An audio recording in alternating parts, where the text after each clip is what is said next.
Long Valley supervolcano, the Caldera earthquakes, magnitude 2.5, and quake swarm today. The past hour, we're going to see the tremendous amount of activity. Nevada volcanic area, quake swarms are still ongoing. And it seems that we have a buildup of magma there. We know that Long Valley is inflating. Let's take a look at the maps. This is Volcano Hotspot WordPress concerning the Nevada volcanoes. It's a volcanic area. This is one of the areas. Lunar crater volcanic field from the air. It's a mar. And look at this. It does look like something totally volcanic. Now let's go here. Long Valley Caldera. The map, so you can see where the legend is here, is where we're having our Nevada earthquakes. Mono Lake, Inyo craters, Mammoth Lakes, and this here, the area east of the Mono Lake area, is our area of the Nevada earthquakes.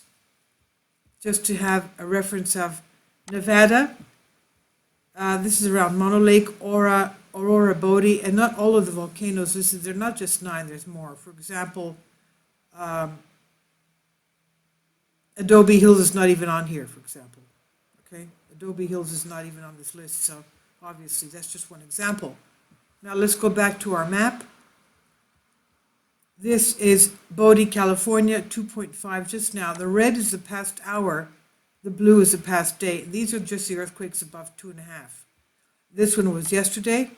Tom's Place is the area of Long Valley Caldera, and this is the Nevada area.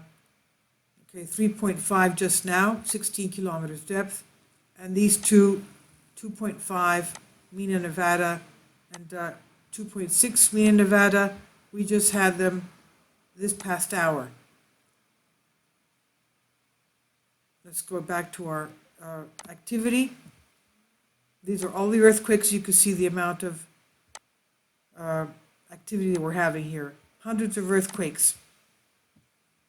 Hundreds of earthquakes. And obviously this is an area of volcanoes.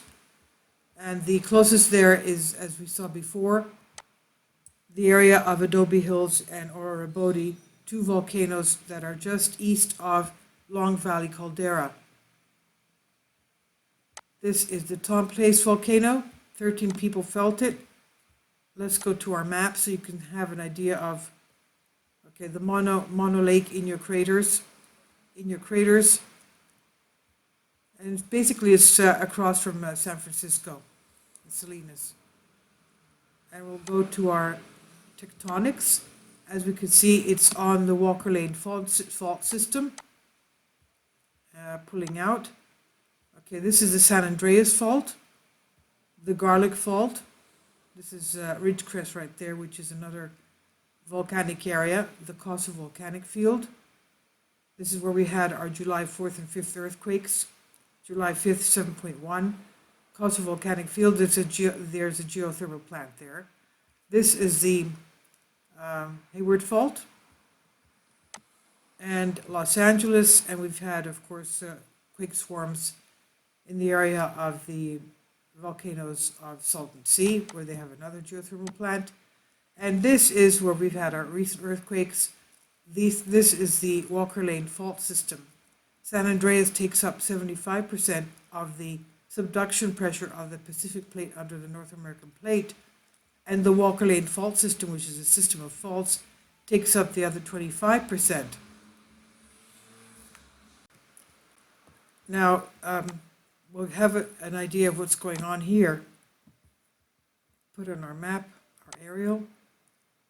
Okay, this is the area of the Baja area, California, the mantle plume coming up.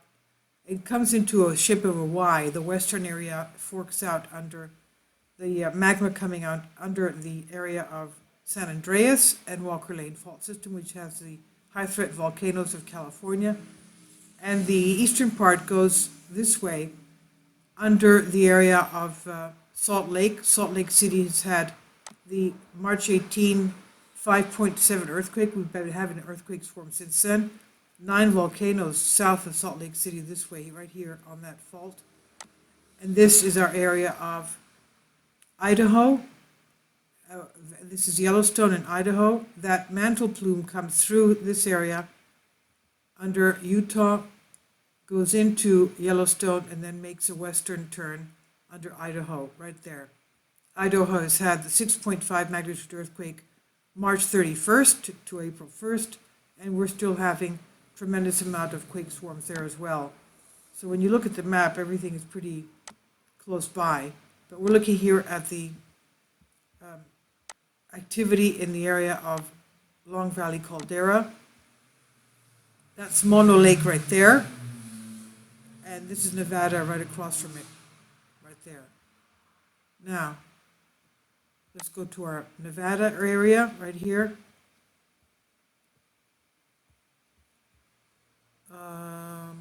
Sorry. Okay. We did have a big earthquake, but I didn't get too many views on that. I don't know why.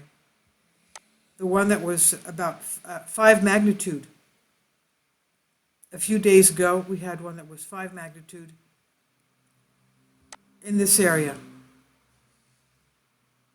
Let's get that cleared off so that we have, okay, this one here. This is the 5 magnitude that we had in Mena, Nevada again.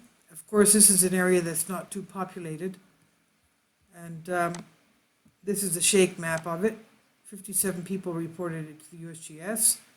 The shake map. Let's put in our tectonics.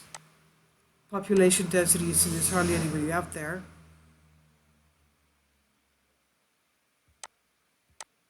It's not going on for some reason. Okay. That's okay. We'll go up to our shake maps and we'll get to see the intensity of it and the aerial. Okay. This is Mono Lake of Long Valley Caldera. And you can see, of course, that Long Valley has been shaken by that. You can extrapolate the shakes, the intensity, to see where it has gone to. Basically, this whole area. Okay, so that Long Valley does get shaken by these things, but it also has its own quakes, as we see today. Pulling out. Okay, there we go. So let's go to Long Valley. What's happening to that? The large 17 by 32 kilometer Long Valley Caldera east of the central Sierra Nevada, according to Volcano Discovery, is the result of a giant explosive eruption that happened 760,000 years ago and formed widespread voluminous Bishop Tuff. The caldera has been showing unrest in recent years in the form of deformation of the caldera floor and earthquake swarms. It contains numerous hot springs and fumaroles. In order to better understand, they have established the Long Valley Observatory. The smaller explosive eruption from the 760,000 year ago eruption of rhyodacite pumice occurred as well from outer ring fracture vents, and the last activity was about 50,000 years ago. In its early history, the caldera contained a large lake where the new lava dome formed an island. Beach deposits can be seen on the caldera walls today. The lake drained through the Owens River Gorge, and the younger Inyo craters overlap the caldera on the northwest, but are chemically and tectonically distinct from Long Valley magmatic system. Some pictures of cinder cones and the area of Long Valley. Okay, turquoise water from rivers, and this is the general map. As we said before, eastern area where this legend is the Mena, Nevada area. Okay. 3.8 magnitude. Well, we've already had a 5 right next to it that shook it, as we saw, which is pretty big for an area of a quake next to a supervolcano. Now, okay, let's go to our Nevada volcanoes. As you can see, the whole area is volcanic fields. Okay, and this is Great Salt Lake, and Idaho is just above it, and towards this area of 1 o'clock is Yellowstone out there. And again, to our Nevada volcanoes, look at the calderas here. Okay, full of calderas. Take your pick.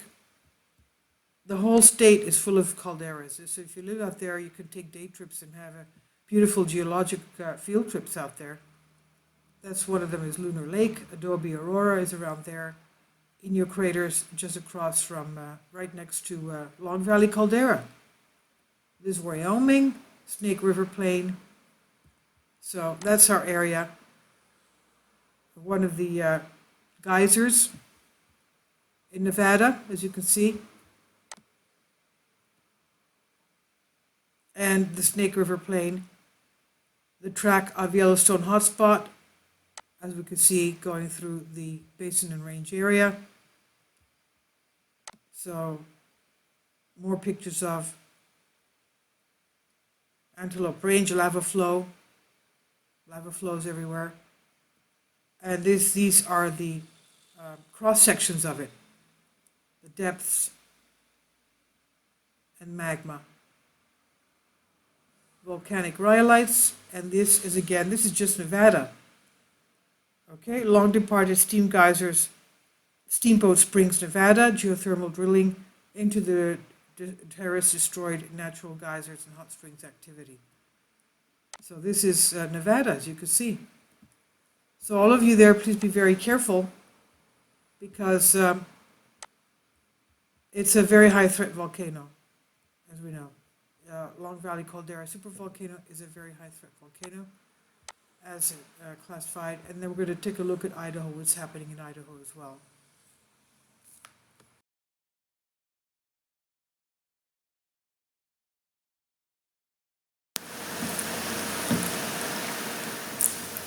If you'd like to join me on my Patreon account, you will hear content not covered by mainstream media. These riveting stories will be based on my research, and I will state my opinions and give my personal insight on diverse and controversial subjects and world events not covered by mainstream media, and not supported by YouTube guidelines. So whatever I have on my Patreon, most of those will not be on my YouTube channel.